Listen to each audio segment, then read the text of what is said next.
People often mistake Asia-Pacific region for being one homogeneous bloc, and it's anything but one homogeneous bloc. It's not like Europe or North America. It is fragmented, it's diverse. It consists of 4.3 billion people, so it's one of the most heavily populated regions in the world.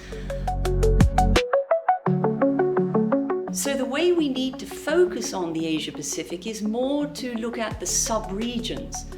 We could speak about North Asia, East Asia, the Indian subcontinent, ASEAN, and then of course there's the South Pacific and Australasia, often referred to as Oceania region.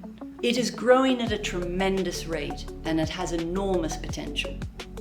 So what we're seeing at Montran in the Asia-Pacific region is the modernization of real-time gross settlement systems, RTGSs for short, and central securities depositories, CSDs.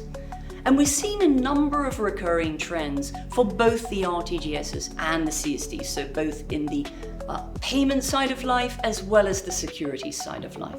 For example, we're seeing increased resilience, and by this I mean cyber resilience, security upgrades, and prevention against, obviously, fraudulent activity and other security issues that need to be addressed.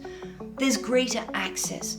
These market infrastructures are opening up to more participants and more diverse participants, what we would call non-traditional financial institutions. There's wider interoperability.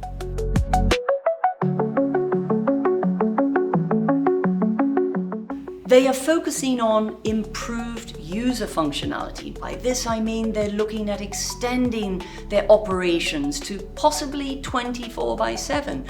The leveraging of new technology, APIs also being able to be customized to an extent, enhanced liquidity management features.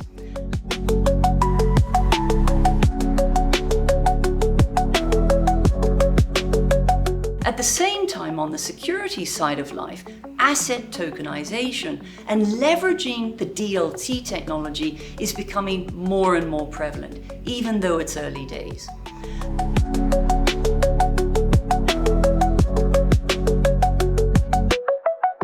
The T+1 shortened settlement cycle that's been occurring in other parts of the world, such as North America and soon to be in Europe, which is already in place in India, is now being looked at across other parts of Asia Pacific. And finally, of course, and it's a never-ending activity, these market infrastructures need to respond to regulatory changes.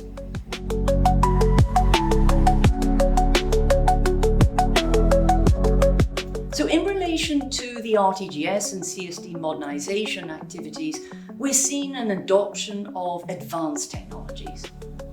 DLT, distributed ledger technology, being a case in point. It's being used today to modernize CSDs for faster, more transparent securities issuance, settlement, and reconciliation. But I think it's fair to say we're at the early stage of this, and there's a lot more to come.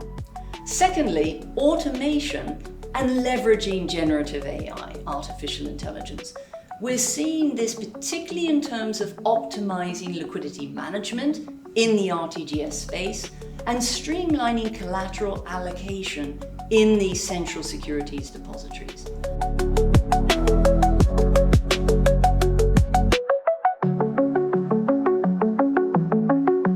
And finally, cybersecurity upgrades, ensuring resilience against evolving threats in increasingly digitalized and interconnected financial systems. Again, in relation to the modernization of RTGS and CSD systems, there's the harmonization and financial inclusion piece, and that is equally important. Harmonized standards and regional collaboration on legal frameworks, easier said than done, but it's taking center stage, particularly in the Asia-Pacific region. Then there's accessibility. What's happening now in Asia-Pacific with many of the RTGS communities is that the central banks and the operators of these RTGS systems are extending the participation of the RTGS system to non-bank financial institutions, like fintechs. And at the same time, they're enhancing retail investor access when it comes to the CSD services.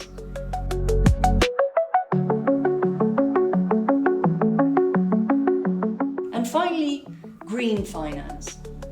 We are seeing more and more governmental green bonds being issued. So there's supporting the issuance of these green bonds to address sustainability goals, which is a growing focus in APAC.